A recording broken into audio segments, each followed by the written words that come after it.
எல்லாருக்கும் வணக்கம். இந்த வீடியோவில் நான் எட்டுக்குடி முருகன் அந்த கோயிலை பற்றியும் அந்த கோயிலுடைய தல வரலாறு பற்றியும் சொல்கிறேன். இந்த எட்டுக்குடி முருகனை பற்றி கந்தகுரு கவசத்துலேயும் வருது. எட்டுக்குடி குமரா ஏவல் பில்லி சூனியத்தை பகைவர் சூதுவாதுகளை வேல் கொண்டு விரட்டிடுவாய் அப்படின்னு.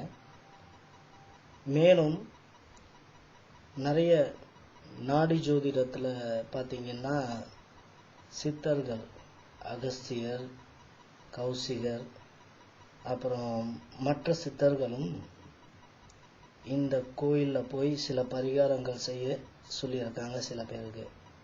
ஸோ எட்டுக்குடி முருகன் சக்தி வாய்ந்த ஒரு முருகன். முதல்ல எட்டுக்குடி என்ற பெயர் ஏன் வந்தது அப்படின்னு பார்ப்போம். ஏற்கனவே எண்கண் முருகன் கோயில் வீடியோவில் நான் சொன்ன மாதிரி அந்த தெய்வாம்சம் பொருந்திய ஒரு சிற்பி தேவதத்தன் என்பவன் அவனுடைய கட்ட விரலை கட் பண்ண உடனே ரெண்டாவதா வேற ஒரு ஊருக்கு முருகன் சிலையை திரும்பவும் செய்வார். அந்த முருகன் சிலை தான் எட்டுக்குடி கோயிலில் இருக்கிற சிலை. அந்த முருகன் சிலை செய்யும்போது அதனோட சேர்த்து மயில் சிலையையும் செய்வார் தேவதத்தன் என்பவர். அப்போ பார்த்து அந்த நேரத்தில் அங்கே வந்த ராஜா முத்தரசன் என்பவர் இந்த சிலையும் அதன் அழகையும் பார்த்துக்கிட்டு இருக்கும்போது இந்த சிலையிலிருந்து பெரிய ஒளி வந்தது. ஒளி வந்த உடனே மயிலுக்கு உயிரும் வந்தது. அந்த மயில் ஓட ஆரம்பிக்கும் போது முத்தரசன் அவனுடைய பணியாளர்களுக்கு கட்டளையிட்டான், எட்டி பிடி, பிடி பிடி, எட்டி பிடி, அந்த மயிலை எட்டி பிடி என்றான். அப்படி பிடிச்சி அந்த மயிலை காலை கொஞ்சம் சேதப்படுத்தினாங்க. அப்புறம் அந்த மயில் என்ன ஆச்சுன்னா திரும்பவும் சிலையாகவே மாறிவிட்டதாக கதை. எட்டிப்பிடி என்கின்ற அந்த பெயர் தான் இப்போ எட்டிக்குடின்னு மாறி அப்புறம் எட்டுக்குடியா மாறி இருக்கு.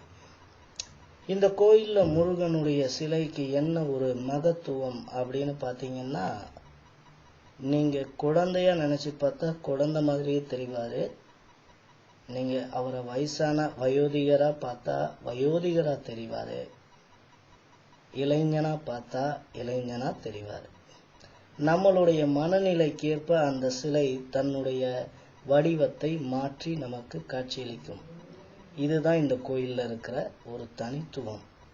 மேலும் இங்கே முருகர் சூரபத்மனை அழிப்பதற்காக அம்பரா தூணியிலிருந்து எடுக்கின்ற மாதிரி இருக்கிறதுனால சின்ன பிள்ளைங்க பயம் அதிகமாக இருக்கிறவங்க அவங்கள இந்த கோயிலுக்கு கூட்டிட்டு போய் அந்த காட்சியை காட்டினீங்கன்னா அவங்களுக்கு பயம் தெளிந்துவிடும் என்பது மற்றொரு ஐதீகம்.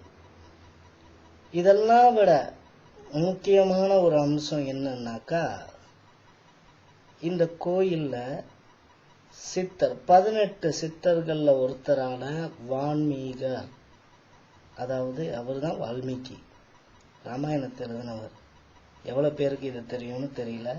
18 சித்தர்கள், அதாவது அகத்தியர்ல இருந்து தொடங்கி புலிப்பாணி வரைக்கும் இருக்கிற இந்த 18 சித்தர்ல வான்மீகரும் வரார். வான்மீகர் என்கின்ற வால்மீகி அந்த ராமாயணத்தை எழுதின அந்த சித்தருடைய சமாதி இந்த கோயிலேயே இருக்கு. இந்த கோயிலில் இருக்கிற அந்த ஸ்தலம் மரம், எல்லா ஸ்தலத்துக்கும் ஒரு மரம் இருக்கும். இங்கே வன்னி மரம், அந்த வன்னி மரத்துக்கு கீழே அவருடைய சமாதி இருக்கு.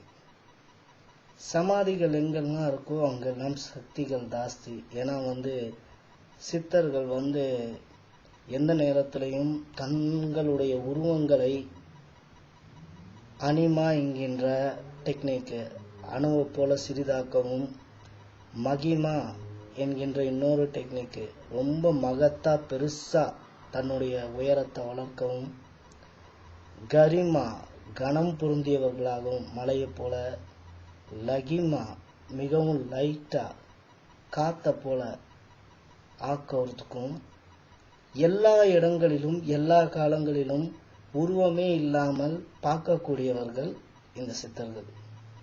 அதனால அங்க போங்க, கோயிலுக்கு போங்க, பாருங்க. சித்தர்கள் சமாதிகள் இருக்கக்கூடிய ஸ்தலங்கள் எல்லாம் ரொம்ப பாப்புலரான ஸ்தலம். எக்ஸாம்பிள் வைத்தீஸ்வரன் கோவில், இங்க தன்வந்திரி அவருடைய சமாதி இருக்கு. இந்த மாதிரி எல்லா சக்தி வாய்ந்த கோயில்களுக்கும் பின்னால ஒரு கதை இருக்கு. அதை தெரிஞ்சுக்கிட்டோம்னா நமக்கு நல்லது. உடம்பு பார்த்துக்கோங்க. Please take care.